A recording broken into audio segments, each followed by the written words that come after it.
Russian forces lost 42 artillery systems, 27 armored personnel vehicles, and 13 tanks in the past day, according to Ukraine's Ministry of Defense. In a post on X, formerly Twitter, early Friday, Ukraine said Russia had lost nearly 500,000 personnel since the war began in February 2022, along with 7,735 tanks, 14,775 APVs, 356 aircraft, and 12,902 artillery systems. Russia does not report its own losses, and experts are cautious about statistics reported by both Russia and Ukraine. Accompanying the infographic of combat losses was a quote attributed to America's third president, Thomas Jefferson. "The boisterous sea of liberty is never without a wave."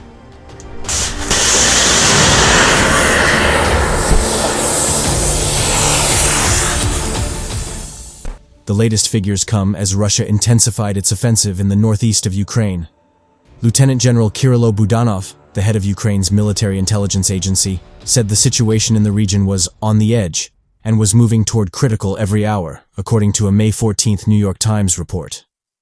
Around 11,000 people were evacuated from areas in the Kharkiv region on Thursday, according to its regional head.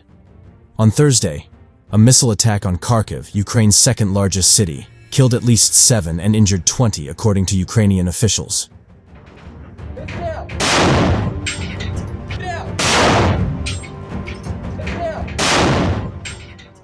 Ukrainian President Volodymyr Zelensky said on X that the attack had targeted a book printing facility. He highlighted the country's lack of air defenses as the reason why Russia's strike was successful and reiterated his pleas for international assistance. Ukraine is awaiting the arrival of US-made F-16 fighter jets, which are reported to arrive by the summer. On Wednesday, Ukrainian Air Force spokesman Ilya Yevlash said the first Ukrainian F-16 specialists had returned to Ukraine from international training. In an interview earlier this week with Reuters, Zelensky said his country needed 120-130 of the jets to successfully match Russia's air power.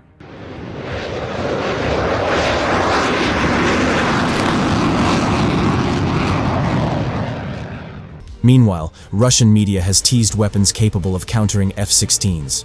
On Thursday, Moscow said that Ukraine had lost more than 600 aircraft since February 2022, as well as 9,171 field artillery and mortar guns.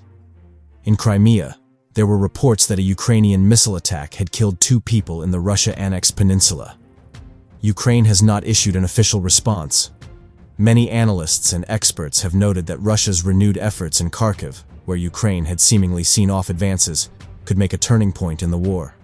In a surprise visit to Kyiv earlier in May, U.S. Secretary of State Antony Blinken said military aid was on the way and would make a real difference. The military aid in question is part of a $61 billion package approved by Congress in April.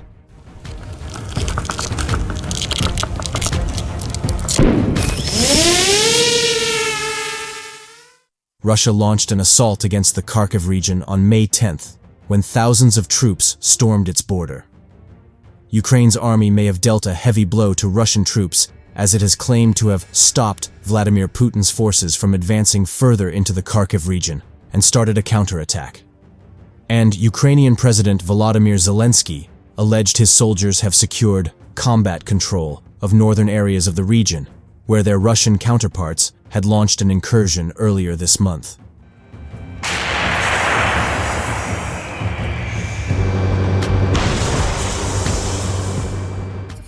Mr. Zelensky said during his evening address to his country on May 24th, "Our soldiers have now managed to take combat control of the border area where the Russian occupiers entered." The Ukrainian leader's remarks seemingly clashed with comments made by Russian officials, including Viktor Vodolatsky, a member of Russia's lower house of parliament. The politician recently claimed his country's troops were controlling more than half of the territory of Vovchansk, a town 3 miles into the Kharkiv border, and were looking to secure it before moving against bigger targets.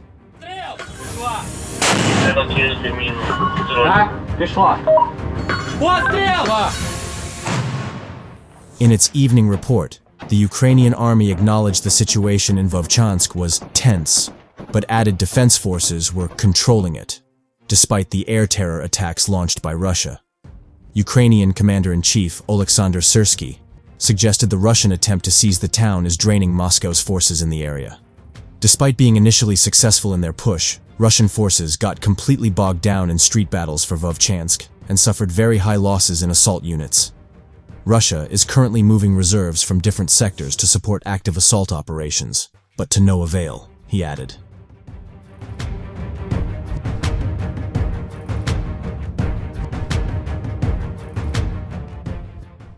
Reports Russia's push had slowed down were seemingly supported by Ukrainian military bloggers, claiming Russian forces were firing from a distance rather than using more infantry in the area.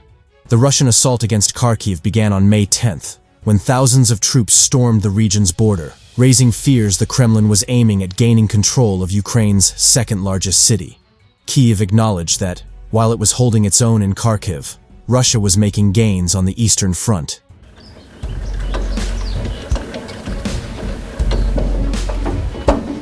Наведен, заряжен.